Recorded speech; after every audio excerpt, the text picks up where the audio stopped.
জীৱশ্ৰেষ্ঠ মানুহ হিচাপে আমি ভগৱন্তৰ ভকত হ'ব লাগিব। ভগৱন্তৰ ভকত হ'লে আমাৰ অসাধ্য একো নাই, আমি সকলো কাম সহজতে সম্পন্ন কৰিব পাৰিম। এতিয়া ভকত কৰিবলৈ কাণত চেলেং গামোচা দিলেই নহ'ব, চেলেং গামোচা ভকত নহয়। অৰ্থাৎ চেলেং গামোচা আমাৰ এটা জাতীয় পোচাকহে। ভকত হ'বলৈ আমাৰ তিনিটা আখৰৰ গুণবিশিষ্ট হ'ব লাগিব, ভকত। আমাৰ প্ৰত্যেকটো ল'ৰা ছোৱালীকে পৰিয়ালটোকে আমি ভকত কৰিবলৈ হ'লে আমি কি কৰিব লাগিব? ভ শব্দে ভগৱন্ত ভৱ বিমোচন, ভজন ভক্তিত তুষ্ট হুৱন্ত সিজন। ভগৱন্তই কাক ভাল পায়? মানুহৰ জন্ম পায় যি পুৱা গধূলি গা পা ধুই ধূপ এডাল জ্বলাই তেওঁৰ নাম লয় বা উপাসনা কৰে, তেওঁক ভাল পায়। আৰু আমাৰ মাক বাপেকে কোন ল'ৰা ছোৱালীক ভাল পায়? যি ল'ৰা ছোৱালীয়ে মাক বাপেকক শ্ৰদ্ধা কৰে, ভক্তি কৰে, মৰম কৰে, আদৰ কৰে, সন্মান কৰে, কথা শুনে, শাক বচন মানে, দিহা পৰামৰ্শ মতে চলে, সেইটো সন্তান সকলো মাক বাপেকৰ মৰমৰ। কোনোবা যদি সন্তান হৈ মাক বাপেকক শ্ৰদ্ধা নকৰে, ভক্তি নকৰে, মৰম নকৰে, আদৰ নকৰে, সন্মান নকৰে, কথা নুশুনে, শাক বচন নামানে, সেইটো সন্তান কোনো মাক বাপেকৰ মৰমৰ হ'ব নোৱাৰে। এইটো যেনেকৈ বাস্তৱ সত্য। আমি কাৰ সন্তান? আমাৰ ভাগৱতত কৈছে, যিজনৰ টিপিটিত তুষ্ট হ'ব দেও, জানিবা সিজন পিতৃ এক কৃষ্ণ দেও। আমাৰ সকলোৰে পিতৃ কৃষ্ণ, আমি তেওঁৰে সন্তান। এতিয়া সন্তান হৈ আমি ৰাতিপুৱা গধূলি ধূপ এডাল জ্বলাই তেওঁক উপাসনা কৰিছোনে নাই, তেওঁৰ নাম লৈছোনে নাই, তাৰ ওপৰতহে আপোনাক বা মোক ভগৱানে কিমান ভাল পাব, কিমান সুখত ৰাখিব, কিমান দুখত ৰাখিব, এইটো নিৰ্ভৰ কৰিব। গতিকে প্ৰথম কথাটো যে আমি ঈশ্বৰক ভজিবলৈ যত্নপৰ হ'ব লাগিব, ল'ৰা ছোৱালীকো সেই আদৰ্শ শিকাব লাগিব। ক শব্দে কৃষ্ণ ভজি পবিত্ৰ পৰম, আত্মাক দেখন্ত কৃষ্ণ সমস্ততে সম। ক আখৰে কৈছে আত্মা দৃষ্টিত আমি চব সমান। আত্মাৰ ডাঙৰ সৰু নাই, আত্মাৰ মতা মাইকী নাই, আত্মাৰ বগা ক'লা নাই, আত্মাৰ ওখ চাপৰ নাই, মানে চুট বড় আপোত পৰ এইবোৰ নাই। এইবিলাক দেহৰ ধৰ্মহে। দেহৰহে মতা আছে, মাইকী আছে, বগা আছে, ক'লা আছে, ওখ আছে, চাপৰ আছে, শকত আছে, ক্ষীণ আছে, আপোন আছে, পৰ আছে, চুট আছে, বড় আছে। এইবিলাক দেহৰ ধৰ্মহে। আমাক গুৰুজনাই কৈছে দেহ ধৰ্ম এৰি আত্মা ধৰ্ম ল'ব লাগিব। দেহ ধৰ্ম ল'লে আপুনি ঈশ্বৰৰ ওচৰলৈ যাব নোৱাৰিব, কাৰণ দেহটো মায়া, আজি আছে কালিলৈ নাই। মায়া মানে অজ্ঞান, গতিকে আন্ধাৰ। গতিকে অজ্ঞান আন্ধাৰৰ ধৰ্ম লৈ আপুনি পোহৰৰ ঠাইলৈ যাব নোৱাৰিব। গতিকে আমি দেহ ধৰ্ম এৰি আত্মা ধৰ্ম ল'ব লাগিব। গতিকে আত্মা দৃষ্টিত আমি সকলো সমান। আমাৰ আত্মাৰ ডাঙৰ সৰু, উচ্চ ওখ চাপৰ, মতা মাইকী নাই। আত্মা কেনেকৈ আছে আমাৰ শৰীৰত?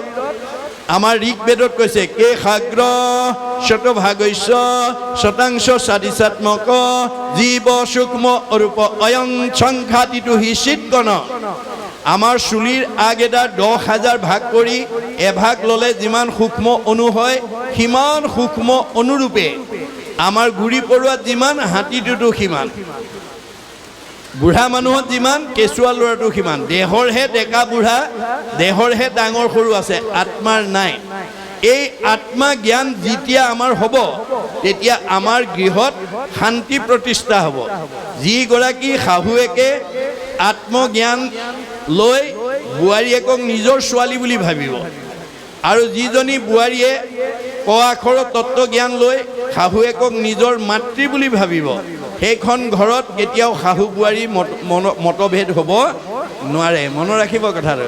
ককাই ভাইৰ মাজত মতভেদ হ'ব নোৱাৰে, কাৰণ আমি সকলো এক আত্মা। তেতিয়া আমি কোনেও কাকো দুখ পোৱাকৈ, কোনেও কাকো অন্যায় কৰাকৈ আমি কথা ক'ব বা ব্যৱহাৰ কৰিব নোৱাৰোঁ। এইটো ক আখৰৰ বৈশিষ্ট্য। ত শব্দে তৰণৰ উপায়ী শৰণ, হৃদয় মধ্যত দেখে কৃষ্ণৰ চৰণ। তাকে সে বুলিও ভকত, জানিবা নিশ্চয় নিজে তৰি কুলকো উদ্ধাৰ কৰে। আমাৰ সকলোৰে হৃদয়তে ভগৱন্ত আছে। সমস্ত ভূতৰে মই আছো হৃদয়ত, তত্ত্ব নাপাই মোক বিচাৰে বাহিৰত। আমাৰ এতিয়া বহুত মানুহে হৃদয়ৰ কৃষ্ণক নিবিচাৰি বাহিৰত বিচাৰি ফুৰিছে, তপ জপ যজ্ঞ কৰি।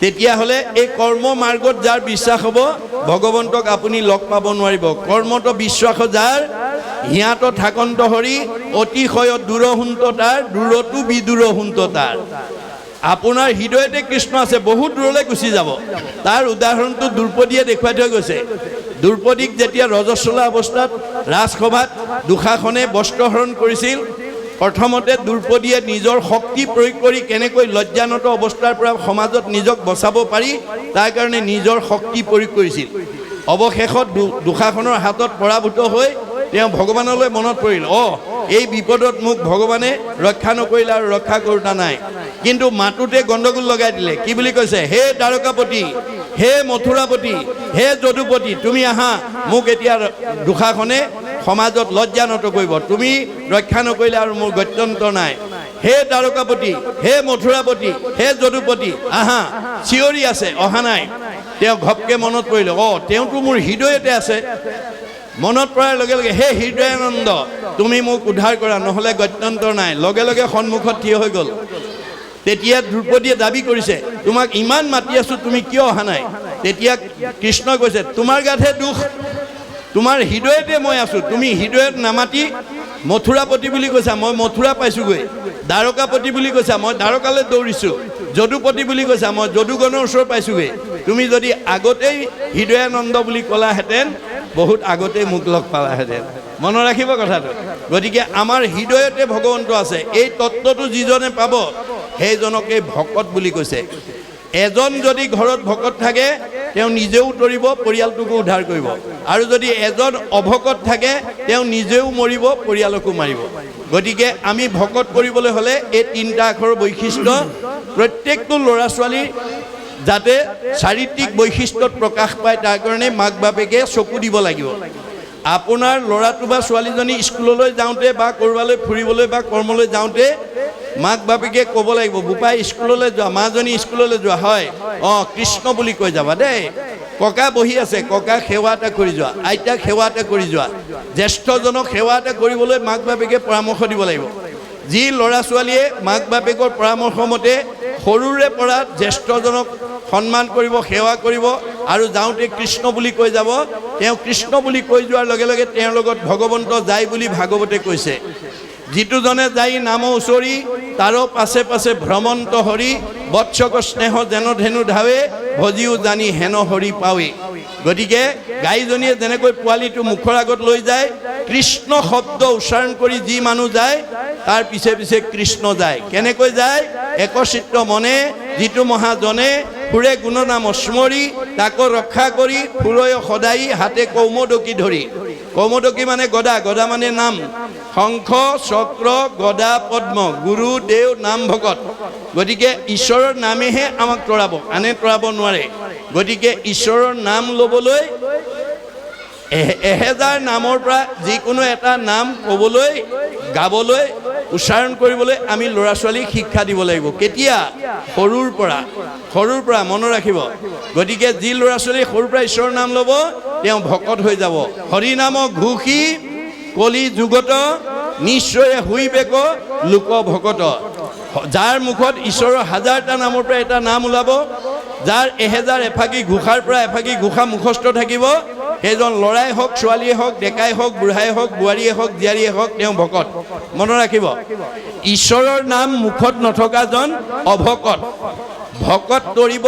অভকত মৰিব কপিলে কৈছে কপিল বদতি মাও শুনা দেৱ হুতি অভকতে কদাচিতো নপাৱে মুকুতি ঈশ্বৰৰ নাম যাৰ মুখত নাই সি কেতিয়াও উদ্ধাৰ হ'ব নোৱাৰে এই শিক্ষাটো আমি সৰুৰ পৰা ল'ৰা ছোৱালীক দিব লাগিব সৰুৰ পৰা দিব লাগিব কাৰণ আমি ক'ৰবালৈ যাত্ৰা কৰা বা কোনো এটা কাম কৰাৰ লগত আমাৰ কি থাকে যাত্ৰাৰ লগত আমাৰ লক্ষ্য বা উদ্দেশ্য এটা থাকে আমি ক'ৰবালৈ যাবলৈ হ'লে আমাৰ কিবা লক্ষ্য বা উদ্দেশ্য থাকে লক্ষ্য উদ্দেশ্য নথকা কোনো মানুহ ক'লৈকো নাযায় আৰু আমি ৰাতিপুৱা শুই উঠাৰ পৰা গধূলা খোৱালৈকে যিবোৰ কাম কৰোঁ তাৰ এটা কামনা বা বাসনা থাকে কামৰ এটা কাম কৰিলে তাত কামনা বা বাসনা নথকা কোনো কাম মানুহে নকৰে এতিয়া আমাৰ ভাগৱতৰ মতে আপোনাৰ যাত্ৰাৰ লক্ষ্য বা উদ্দেশ্য আপোনাৰ কামৰ কামনা বা বাসনা কোনে পূৰণ কৰিব গুৰুজনে কৈছে ভগৱন্তই পূৰণ কৰিব ভগৱন্ত পূৰ্ণ কাম আমি অকাম তেওঁ স্বতন্ত্ৰ আমি পৰতন্ত্ৰ আপুনি বহুত দিনৰ পৰা ক'ৰবালৈ যাম বুলি থাকিলেও নিৰ্দিষ্ট দিনা যাব নোৱাৰিবও পাৰে যদি ভগৱন্তই যাব নিদিয়ে। খাম বুলি বাঢ়ি লোৱা ভাত কাঁহীও খাবলৈ নাপাব পাৰে যদি ভগৱন্তই খাব নিদিয়ে।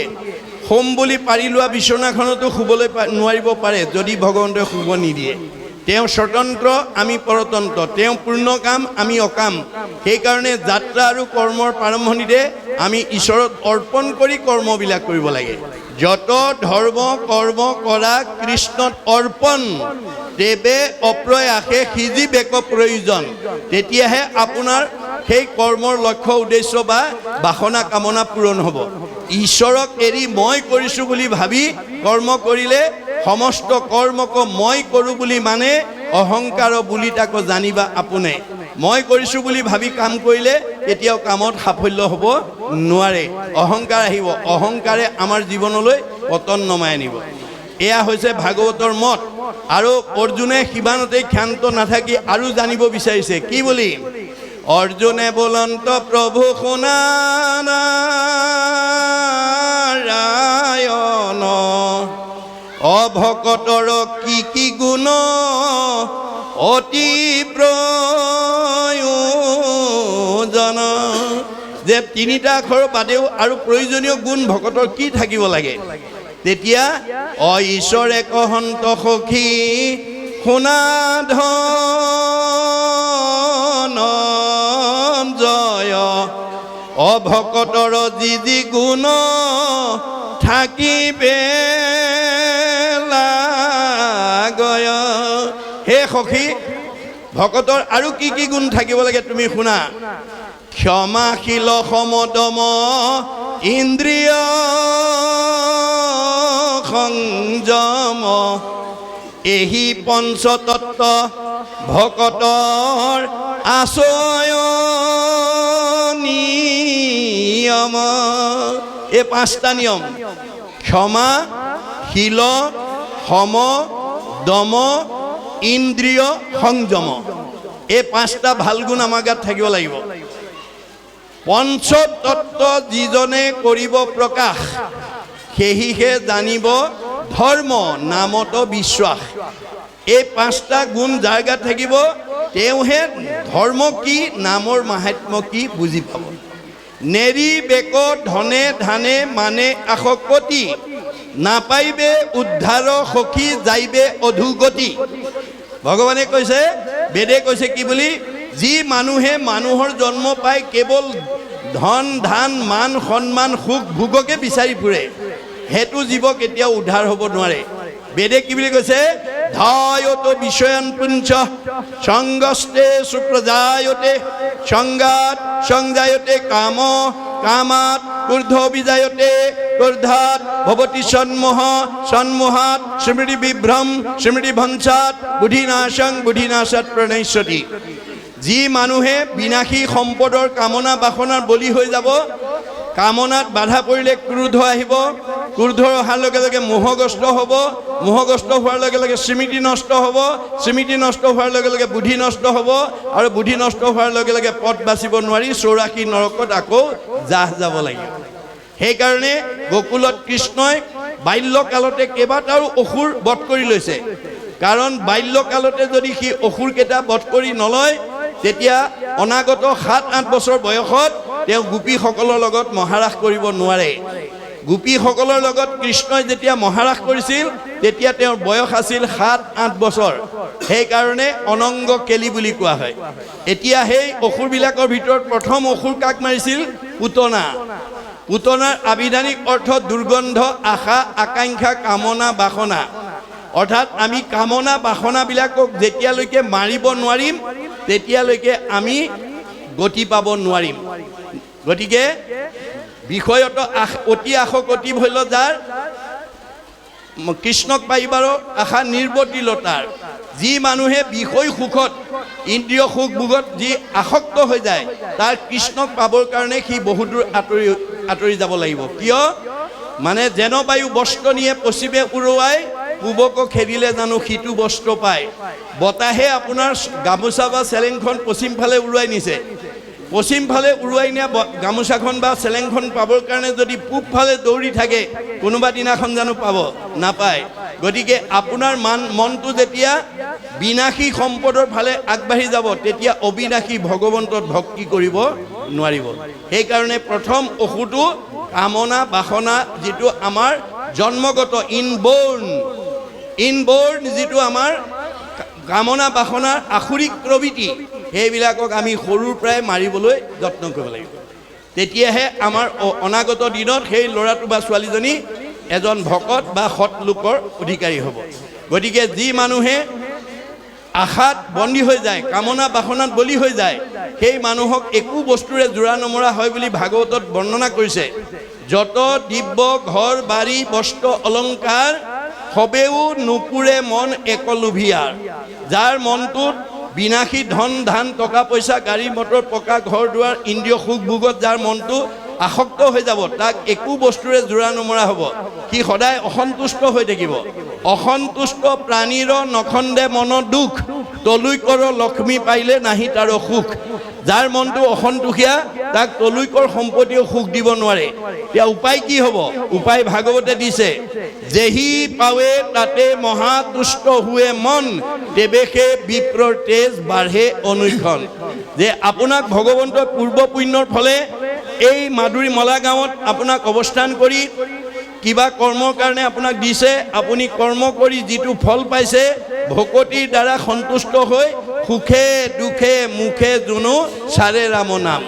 সুখ দুখ সকলো সময়তে আমি ঈশ্বৰৰ নাম যদি ল'ব পাৰোঁ, তেতিয়াহ'লে তেজ মানে শক্তি, তেজ মানে প্ৰভাৱ, তেজ মানে প্ৰতিভা, তেজ মানে চেহেৰা, তেজ মানে কমনীয়তা, তেজ মানে পৰমায়ুস বাঢ়ি যাব। আৰু যদি ভগৱানে দিয়াটোত আত্মসন্তুষ্টি থাকিব নোৱাৰে, তেতিয়াহ'লে নিজৰ ভৰিত নিজে কুঠাৰ মৰা হ'ব। আমাৰ দাৰ্শনিক পণ্ডিতে কৈছে, we must concentrate as much as we get from God. ভগৱানে আমাক যি দিছে আমি তাতেই আত্মসন্তুষ্টি থাকিবলৈ শিকিব লাগে। আজি সেই দৰ্শনটো নজনাৰ কাৰণে, ভাগৱতৰ আৰু বেদৰ এই দৰ্শনটো নজনাৰ কাৰণে আজি আমাৰ সমাজত বহুত কোৱালিফাইড মানুহ, বহুত উচ্চ পদস্থ বিষয়ত চাকৰি কৰা মানুহে ভগৱানে দিয়াটোত সন্তুষ্ট নাথাকি নিজাববীয়াকৈ বেছি ধনী আৰু সুখী হ'বলৈ গৈ ৰঙা ঘৰৰ অতিথি হ'ব লগা হৈছে। আৰু বহুতে চাকৰিৰ পৰা নিলম্বন হ'ব লগা হৈছে। যিবিলাক কোৱালিফাইড মানুহে, বহুত উচ্চ পদস্থ বিষয়ত চাকৰি কৰা মানুহে এই ভাগৱত শুনিব, তেওঁলোকে কেতিয়াও ৰঙা ঘৰৰ অতিথি হ'ব নালাগে। তেওঁলোকৰ চাকৰিৰ পৰা কেতিয়াও নিলম্বন হ'ব নালাগে। সেইকাৰণে ভাগৱত শুনিবলৈ আহিব লাগে। মনত ৰাখিব কথাটো। ভাগৱত নুশুনা মানুহ যিমান বিদ্যাৱন্ত ধনৱন্ত হওক, তেওঁ বিপদগ্ৰস্ত হ'বই। কাৰণ তেওঁ ইন্দ্ৰিয়ক সংযম কৰিব নোৱাৰে।